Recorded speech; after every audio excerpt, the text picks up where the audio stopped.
such a little princess. Oh my God, she's adorable. And that context means that there's a limitation on what it is that she can actually be, right?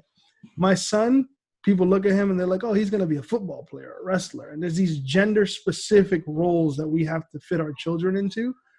And we tell people all the time, our daughter's going to be the first female president of the United States if it doesn't happen, right? Because we don't want her to be Miss America. We don't want her to be a gymnast. If she chooses to be those things, that's her.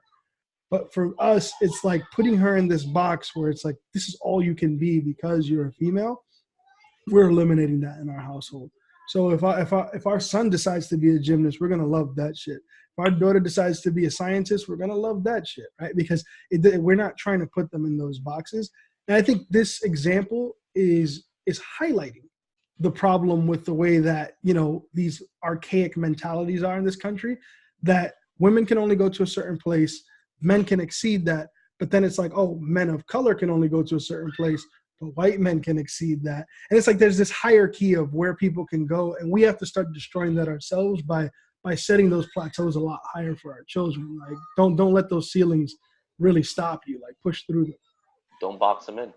But like there was somebody I dated a couple years ago that kind of like switched my entire outlook on like the male-female relationship just in general.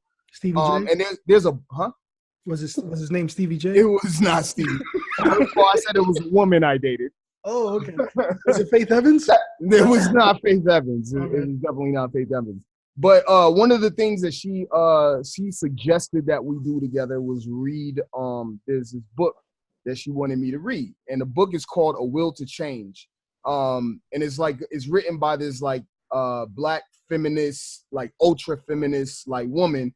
And like while I didn't agree with everything that was said, it definitely provided like a ton of perspective for me in terms of like patriarchy and like the shit that women have like historically dealt with. And I think like just the shit I learned in there has helped me in like my current relationship, the relationship with my sisters, relationship with like all kinds of women, like whether it be professional, romantic or otherwise. So like, like I'm hearing you guys talk and like I agree wholeheartedly with everything you guys are saying. And like something that Ali actually said, like stuck with me is like you were talking about like kind of putting the onus on your son more so than on your daughter in terms of like how to behave, how to comport yourself, how to go out and like all those kinds of things. And like I wholeheartedly agree with that.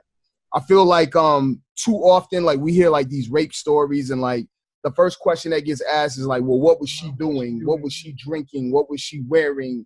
Like all of this shit. Say anything when it happened, right? Yeah. Right. And I just feel like, and I feel like in the same way that like victim blaming. Yeah, exactly. That's exactly what it is. And so in the same way, like I asked the question a couple weeks ago about like, how come when shit happens to black people, this, that, and the third, like I feel that same way towards women. I feel like women are objectified very similarly in a way that like people of color are. So it's just like, seeing those similarities and seeing like the dynamics of that shit is has definitely opened my mind up in terms of like the way I view situations like this. Yep.